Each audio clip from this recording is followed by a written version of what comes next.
Welcome back to our channel, where today's story revolves around the charming antics of an apple family and their unexpected encounter with Sir Isaac Newton. Once upon a time, in a quaint little orchard, there stood a magnificent apple tree. This wasn't just any apple tree, it was the hub of the apple family, where the apples hung together like a close-knit clan. Among the branches, there were the parents, Mr. and Mrs. Mackintosh, both ripe and ready to fall. They had their children, Granny, Smith and Jonathan, who were still green and not quite ready for their big descent to the ground. One sunny day, as they swayed in the breeze, Mrs. Mackintosh turned to her husband and said, "Oh dear, I can feel it. I think I'm about to fall. Well, let's hope someone nice picks us up. I don't want to end up in a pie." Meanwhile, Granny Smith and Jonathan were having their own conversation.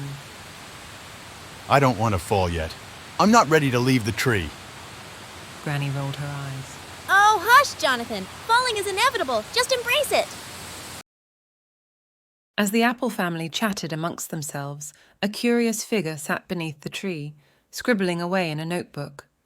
It was none other than Sir Isaac Newton, the brilliant physicist, mathematician, and astronomer.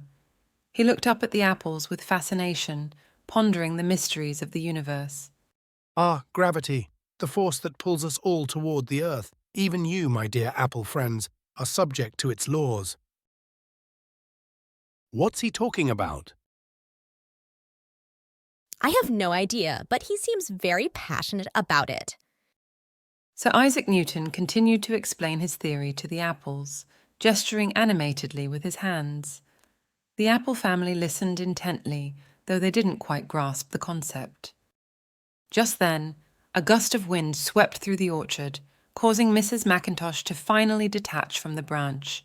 With a joyful squeal, she plummeted to the ground, landing with a soft thud. Here I am, ready to be enjoyed. The other apples cheered her on, even as they clung tightly to their branches. As the sun began to set, Sir Isaac Newton bid farewell to his newfound apple friends and wandered off, lost in thought.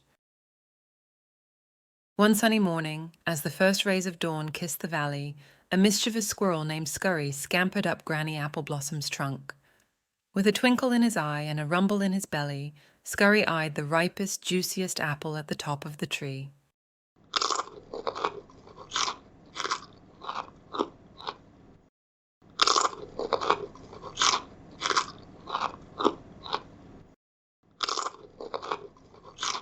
And, alas, Granny Apple met her fate as the unwitting meal of a hungry squirrel, her journey ending much like her mother's, without the grand descent dictated by gravity.